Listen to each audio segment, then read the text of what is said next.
Assalamualaikum warahmatullahi wabarakatuh. Al-Fatihah.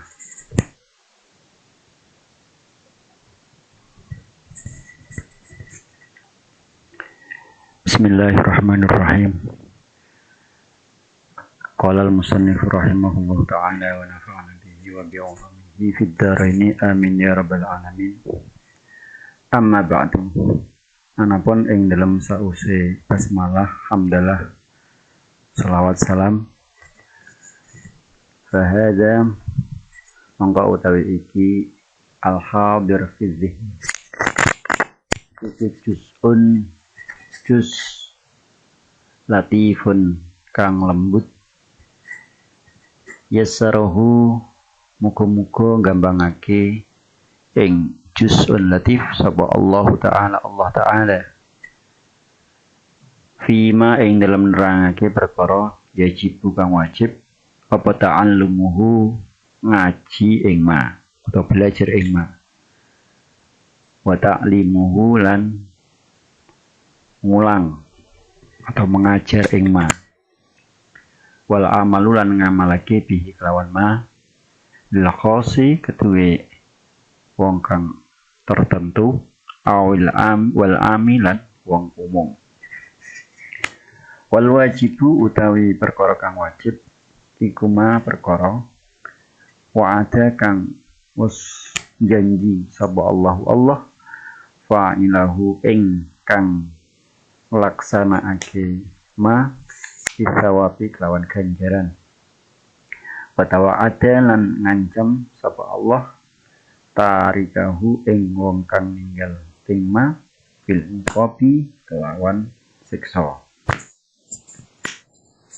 Jadi setelah dalam mukadimahnya basmalah, hamdalah, tasyahud, sholawat, salam, Kiai Musannaf melanjutkan mukadimahnya, masih mukadimah juga. Dalam melanjutkan itu dipisah dengan wabah amma ba'du. Amma ba'du itu adalah satu kalimat yang sering diucapkan Rasulullah dalam khutbah beliau, dalam pidato beliau, dan dalam tulisan beliau, atau mungkin sesuatu yang ditulis dengan arahan beliau, karena beliau ini ummi, maka memang tidak menulis dan tidak membaca. Artinya ketika beliau mengirim surat ditulis oleh sahabat beliau, di awalnya itu setelah mukadimah untuk menuju ke materi selanjutnya, beliau selalu memisah dengan kata amma ba'du. Amma ba'du sendiri itu adalah kalimat yang digunakan untuk memisah. Ini konon itu sudah dimulai sejak zaman Nabi Daud alaihissalam. Jadi ada yang mempertanyakan semenjak kapan kalimat amma ba'du ini digunakan. Ada yang mengatakan sudah ada di zaman Nabi Daud. Ada yang mengatakan pada zaman Nabi Sulaiman, Nabi Ayub, Nabi Yakub. Ada yang mengatakan itu yang pertama kali yang mengucapkan adalah malakul maut. Jadi ada suatu kejadian di situ, malaikat maut kemudian mengatakan ketika akan mencabut nyawa, beliau mengatakan amma ba'du fa ana alu baitin muwakkalin binal bala. Jadi amma ba'du ya artinya beliau malaikat maut itu sebelum mengucapkan suatu ucapan yang memang menjadi tugas beliau, itu dipisah dengan amma ba'du. Kemudian baru mengucapkan ana alu baitin. Saya ini adalah keluarga rumah ini yang ditugaskan untuk membawa bala atau kematian. Yang jelas amma ba'du itu adalah kalimat yang memang sudah sering diucapkan oleh Rasulullah, sehingga ulama juga meniru dari tradisi Rasulullah dalam kitab-kitabnya itu selalu ada amma ba'du. Kalau mungkin yang sering bagi kita ini mengucapkan ketika pidato amma ba'du. Fahadha juz'un latif. Beliau mengatakan ya di mukadimahnya, yang bukan basmalah alhamdulillah kemarin, dia mengatakan bahwasanya ini yang akan saya tulis ya, yang sudah ada di otak saya ini. Fahadha itu maksudnya yang sekarang sudah saya rencanakan di otak saya. Ini adalah juz'un latif, kitab yang tipis, naskah yang tipis. Yassarahullahu ta'ala fima yajibu ta'alamuhu. Jadi yassarahullahu ta'ala itu namanya jumlah mu'taridah ya. Sebenarnya kalau jumlah jumlah mu'taridah itu adalah jumlah yang menengah-nengahi antara sebelum dan sesudahnya. Jadi sebenarnya beliau akan mengatakan hadza juz'un latif fima yajibu ta'allumuhu. Ini adalah kitab yang kecil yang menerangkan beberapa hal-hal yang wajib dipelajari, diajarkan, dan diamalkan.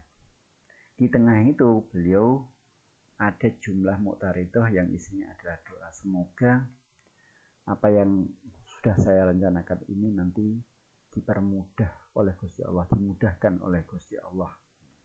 Ini doa.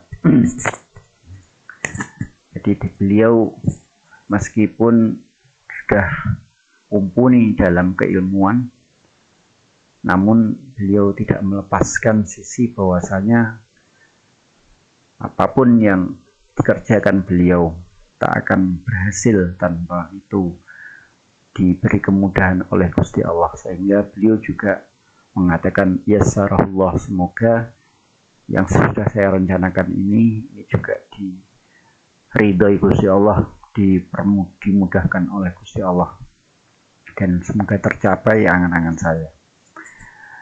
Jadi kitab ini atau kitab Sulamut Taufik itu yang jelas memang kitab yang tipis. Kitab tipis itu artinya berarti materinya memang tidak banyak. Namun kitab tipis itu bukan berarti kitab yang mudah, itu salah anggapannya. Jadi kalau kitab tipis itu malah mestinya kitab yang lebih sulit daripada kitab yang besar. Saya pernah dulu diajarkan oleh guru saya. Jadi saya itu lebih mending membaca kitab yang besar daripada kitab yang kecil. Karena apa? Karena kitab kecil itu berarti banyak makna yang tidak dijelaskan secara tersurat, dan ini harus difahami secara tersirat ya, secara tekstual. Karena teksnya itu memang sedikit, maka yang kontekstualnya yang bisa difahami dari itu lebih banyak, dan itu ya sulitnya bukan main. Memahami hal yang tidak ada teksnya, yang tidak secara tekstual, itu lebih sulit.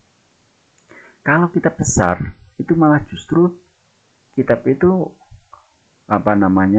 menggambarkan sesuatu yang mafhum atau sesuatu yang kontekstual, itu yang tidak yang tersurat ya, yang tidak tersurat atau yang tersirat. Jadi lebih mudah. Nah, itu alasannya seperti itu. Jadi kitab kecil itu semakin sulit karena memang banyak makna yang harus kita gali sendiri ya, yang harus kita pahami sendiri, karena tidak ada teks yang tersurat untuk membawa pada pemahaman itu. Kitab ini meskipun kitab ini adalah kitab yang kecil, namun karena kecilnya itu beliau memilih materi-materi yang jelasnya simple dan sifatnya urgen, sehingga kalau itu adalah urgen, itu adalah penting, wajib bagi kita ini untuk mempelajari ya. Mestinya itu diarahkan bagi orang yang belum bisa. Kalau orang itu belum bisa ya harus belajar. Kalau sudah bisa kemudian wa ta'alimuhu, mengajarkan. Kemudian kalau sudah tahu ya sudah tentu wajib al-amalu bihi. Ya, jadi ada prosesnya. Kalau belum tahu ya harus belajar ta'alum. Tapi kalau sudah tahu berarti ya wajib mengajarkan, karena kewajibannya orang yang punya ilmu juga mengajarkan. Tapi yang lebih dari itu, setelah tahu itu juga ada kewajiban lain, yaitu al-amalu bihi, mengamalkan. Karena pengetahuan itu tidak akan menjadi sesuatu yang bermanfaat tanpa diamalkan. Karena inti dari ilmu itu adalah pengamalan, bukan hanya pengetahuan. Wal amal bihi lil khasi wal am, yang bisa dikerjakan oleh orang khos atau orang-orang yang memang sudah mandiri ya, bahasanya di sini adalah mustaqil, orang yang sudah mampu dan mumpuni dalam memahami pengetahuan, dalam memahami keilmuan itu. Dan juga bagi orang awam ya tentunya, kalau orang awam itu memang ya harus belajar karena mungkin banyak yang dia tidak tahu. Kemudian beliau sebelum ke materi intinya lagi, dia mengatakan kalau tadi dikatakan wajib bagi orang am khos untuk mengetahui materi yang terkandung dalam kitab ini, wajib mengetahui dengan belajar atau mengajarkan dan mengamalkan. Wajib di sini maksudnya apa? Kemudian diterangkan wal wajibu, yang saya maksud dengan wajib itu adalah ma wa'adallahu fa'ilahu bisawab, yaitu sesuatu yang apabila dilakukan atau sesuatu yang telah dijanjikan pahala bagi orang yang melakukannya, dan yang sudah diancamkan dengan siksa, yang diancamkan Gusti Allah dengan siksa bagi orang yang meninggalkannya. Ini yang kemudian ini dinamakan dengan wajib syar'i. Mengapa harus diterangkan seperti itu? Karena istilah wajib itu ada tempatnya ya, berbeda sesuai dengan tempatnya. Kalau di sini beliau mengatakan wajib dengan artian seperti itu, berarti namanya wajib syar'i. Karena ada wajib yang bukan syar'i, namanya wajib akli. Kalau wajib akli itu adalah sesuatu yang tidak bisa diterima oleh akal tanpa hal tersebut. Itu namanya wajib akli. Itu biasanya digunakan dalam ilmu tauhid atau ilmu kalam. Jadi Gusti Allah itu adalah zat yang wajib. Artinya wajib itu bukan berarti Gusti Allah itu kalau tidak mengerjakan disiksa, wah itu ya fatal ya, itu salah itu. Maksudnya tidak begitu. Dikatakan Gusti Allah itu adalah al-wajibul wujud, maksudnya tidak bisa diterima akal kalau Gusti Allah tanpa sifat tersebut. Itu namanya wajib akli. Tapi yang dimaksud di sini, kalau yang dimaksud di sini adalah wajib syar'i.